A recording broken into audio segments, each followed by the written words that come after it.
কাজা নামাজ পড়ার সঠিক নিয়ম কোনটা? অনেকে আমরা নামাজ কিভাবে পড়বো তাই জানি না। আর কাজা নামাজ তো আরও ভিন্ন ব্যাপার। অনেকে আছি আমরা যারা কাজা নামাজ পড়ার সঠিক নিয়ম না জানার কারণে আমরা নামাজ অনেক সময় পড়ি না। নামাজ আসসালাতু মিফতাহুল জান্নাহ, নামাজ হলো বেহেশতের চাবি। যে ব্যক্তি নামাজ ছেড়ে দেয়, মান তারাকা সালাতা মুতাআম্মিদান ফাকাদ কাফারা। নবীজি আমার বলেন, কাফের আর মুমিনের মধ্যে পার্থক্য হলো নামাজ। যে নামাজ ছেড়ে দেয় সে কখনো মুমিন আর মুসলমান থাকতে পারে না। আমার প্রিয় ভাইরা, কাজা নামাজ এটা আপনাকে পড়তে হবে। ইচ্ছাকৃতভাবে যদি ওয়াক্ত ছুটে যায়, অর্থাৎ আপনি ফজর নামাজ পড়তে পারেন নাই, ঘুমিয়েছিলেন, জোহরের ওয়াক্ত হয়ে গেল, ফজরের ওয়াক্ত শেষ হয়ে গেল, এখন এই ফজরের নামাজটা আপনার জন্য কাজা।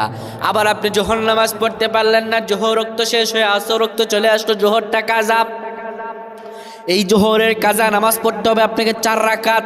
4 রাকাত ফরজটা আপনি পড়বেন। 2 রাকাতে, প্রথম 2 রাকাতে সূরা মিলাবেন, পরের 2 রাকাতে শুধু সূরা ফাতিহা পড়বেন। এইভাবে আপনি কাজা নামাজের 4 রাকাত আদায় করবেন। আল্লাহ রাব্বুল আলামিন আপনার আমলগুলো কবুল আর মঞ্জুর করে নেবেন। আল্লাহুম্মা আমিন।